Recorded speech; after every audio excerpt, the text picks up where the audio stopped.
Okay, I think I figured out why students are seeing the padlock, or why the student view of the teacher access would see padlocks for your pictures where you see the normal pictures.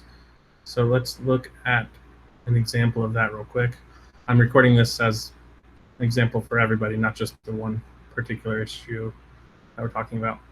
So looking at a course where we have this issue,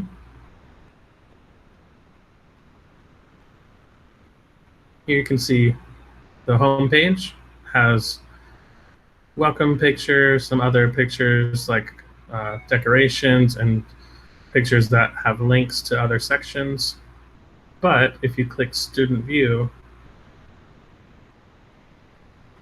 all these pictures have a lock image that's kind of covering them up, so you can't really see any of the content there. I was able to get it to work with this one example here, so I want to show how we can hopefully fix this for all of the pictures. I'm going to leave the student view, clicking this pink banner at the bottom right, there's a button. So pictures, images, which all of these things are stored in the files section. So if you go all the way to the left to account and then click files, you will have a folder for all of the courses that you are a part of. So this course that we're talking about is this ELA Malone course. And all of these items here, PNG, whether they're a PNG or a JPEG or maybe a GIF, all of those are image type files.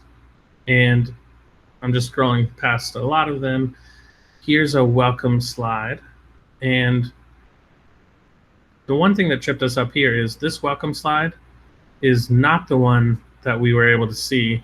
This is kind of just a duplicate. The actual welcome slide that's linked in the course is inside this other folder called the same thing. And I was able to, I published it here, I set a usage right, and then that's why that one picture was showing up in the student view. So now it looks like it would be a lot of pain to have to click every single picture, every single file in this whole list. So to select multiple files, we can do it all at once. So I want to show how we can do that. Now, I don't know what all the pictures are here, but I know that within this list are everything that we do need. And the rest of them may just be unused files that whoever created this course or something that may have been imported from Commons, maybe they were originally used for some time, but they're not used in the page that we're actually looking at. But besides the point, since they're not even displayed, it's not going to matter too much if they're published or not.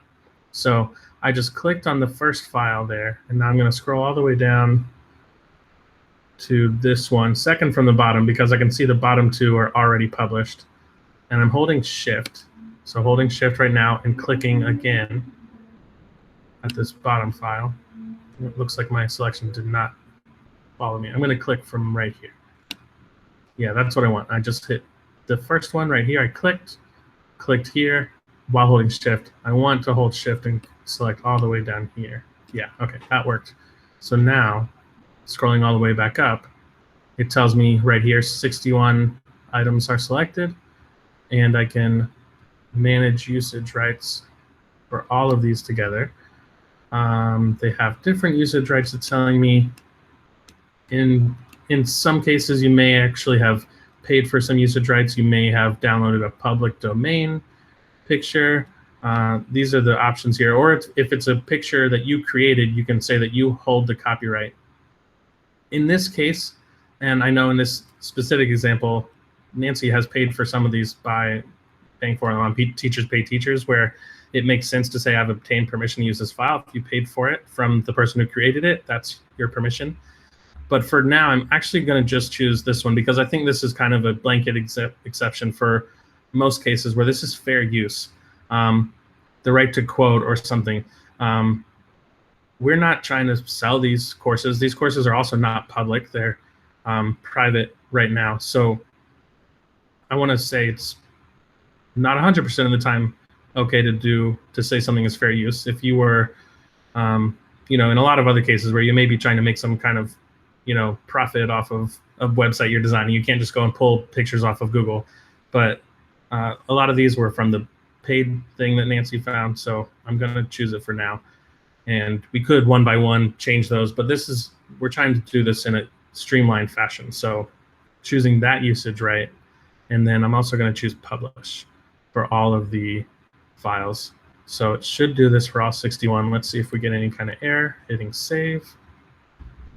And looking down the whole list, they all have a green check mark. So let's confirm that it worked. I'm going to go to dashboard and to the ELA loan course. Everything looks the same here. Let's try student view. And that is what we are looking for.